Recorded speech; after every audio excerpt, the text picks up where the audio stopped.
주님의 이름으로 문안드립니다. 하나님의 사랑과 은혜가 여러분의 삶에 가득하시길 기도합니다. 11월 22일 수요일 말씀으로 여는 아침입니다.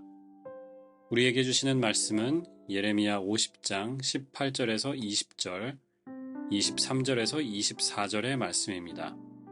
제가 받들어 읽겠습니다. 그러므로 나 만군의 주 이스라엘의 하나님이 말한다. 내가 아시리아 왕에게 벌을 내렸듯이 바빌로니아 왕과 그의 나라에도 벌을 내리겠다. 그러나 이스라엘은 내가 나의 초장으로 데려다 놓을 것이니 그들이 갈멜과 바산에서 풀을 뜯고 에브라임 산지와 길르앗에서 마음껏 먹을 것이다. 그 날이 오고 그때가 되면 내가 살아남게 한 사람들을 용서할 터이니 이스라엘의 허물을 아무리 찾아도 찾지 못하고 유다의 죄를 아무리 찾아도 발견하지 못할 것이다. 나 주의 말이다. 세상을 쳐부수던 쇠망치가 어쩌다가 이렇게 깨지고 부서지게 되었는가? 바빌로니아가 어쩌다 이렇게 세계 만민이 놀랍도록 비참하게 되었는가?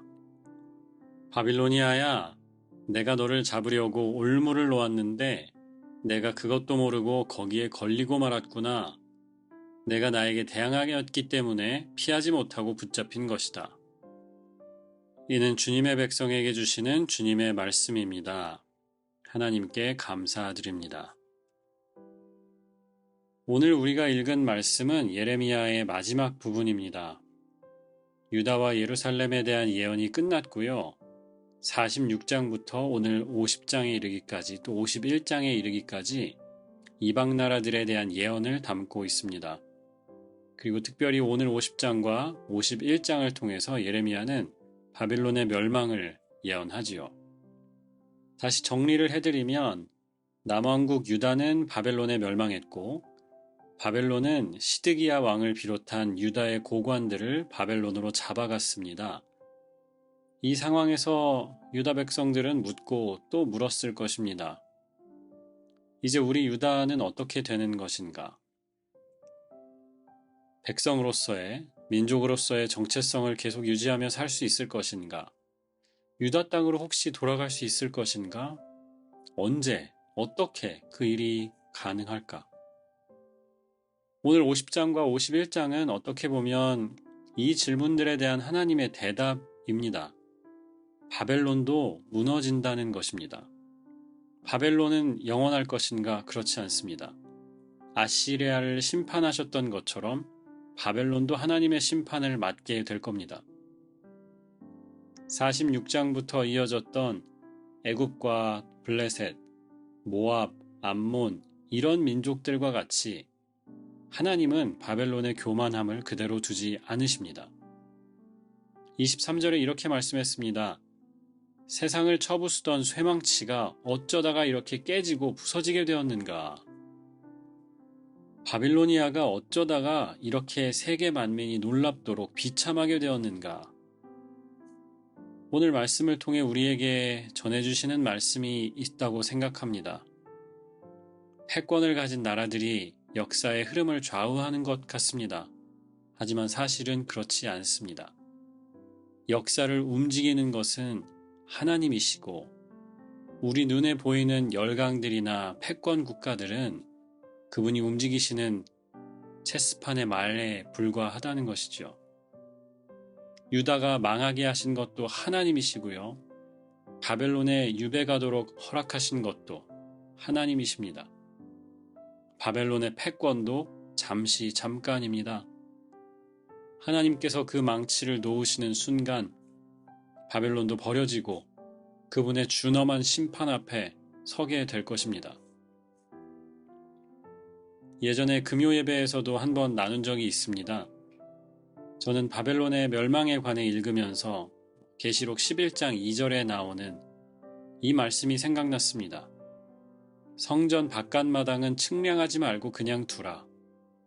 이것은 이방인에게 주었은즉 그들이 거룩한 성을 42달 동안 짓밟으리라.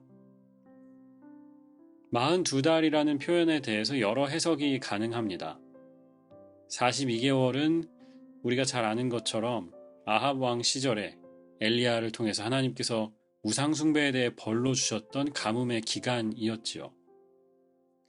예수님 이후 시대 때 AD 70년에 예수님이 예언하신 대로 돌 하나도 돌 위에 남지 않고 예루살렘이 완전히 파괴되지요. 이때도 로마가 예루살렘을 함락시키기 위해서 포위했던 기간이 42개월이었습니다. 그와 동시에 42개월은 7 곱하기 6이지요.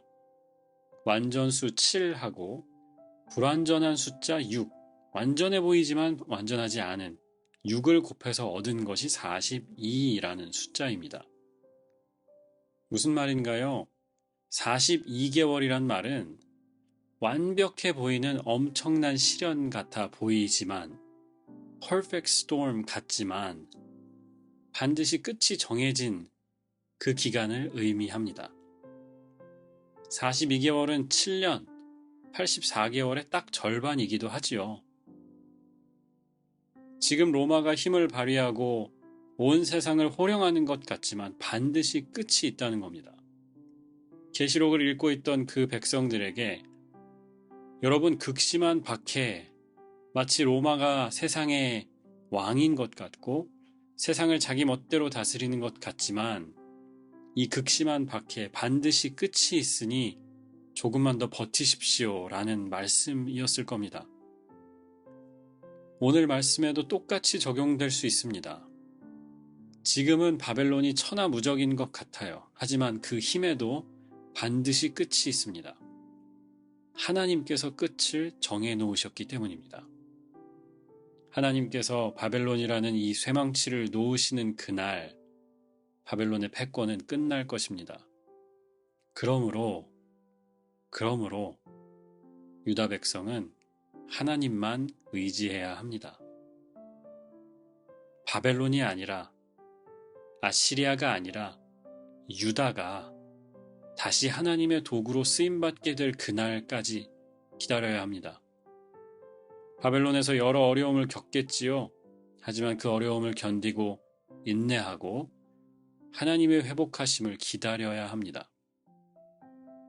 19절에 말씀하십니다. 그러나 이스라엘은 내가 그의 초장으로 데려다 놓을 것이니 그들이 갈멜과 바산에서 풀을 뜯고 에브라임 산지와 길르앗에서 마음껏 먹을 것이다.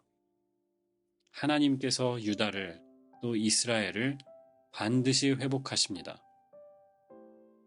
우리의 삶도 마찬가지입니다. 우리에게도 희망이 남아 있어요. 하나님께서 반드시 회복하십니다. 그 회복을 믿고 기다리면서 끝까지 하나님을 의지하는 여러분 되시길 주님의 이름으로 축원합니다. 기도하겠습니다. 하나님 아버지 감사합니다.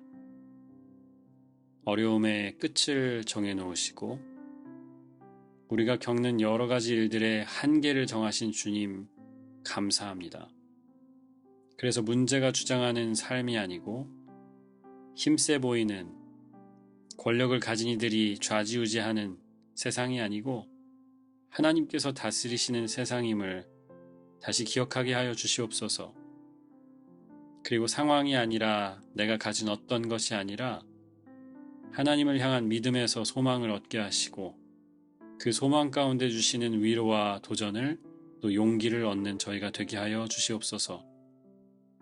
오늘 하루 감사함을 넘치게 하는 또 감사를 고백하며 주님과 동행하는 하루가 되기를 원하오니 우리 안에 주님을 향한 사랑을 부어주시고 또 이웃들을 향한 사랑도 부어주시옵소서.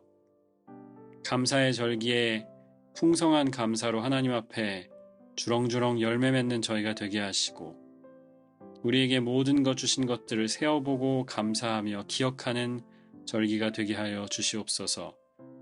여행 중에 있는 우리 지체들을 지켜주시고 여러 가지 계획과 또 기도의 제목으로 또 쉼 가운데 있는 우리 지체들, 특별히 2030 컨퍼런스 하나님 큰 은혜를 더하여 주시고 우리 성도들이 믿음으로 기도하며 후원할 때 또 참여할 때 주님이 허락하시는 큰 은혜로 더하여 주시옵소서.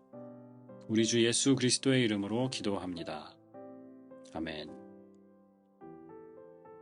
여러분 주님의 이름으로 축복하고 응원합니다. 금요일에는 제가 2030 컨퍼런스 참석하면서 말씀으로 여는 아침도 쉴 예정이고요. 금요 예배도 모이지 않습니다. 수목금 저녁 예배는 계속 오픈입니다. 여러분 많이 참석하시고 은혜 받으시면 좋겠습니다. 감사합니다.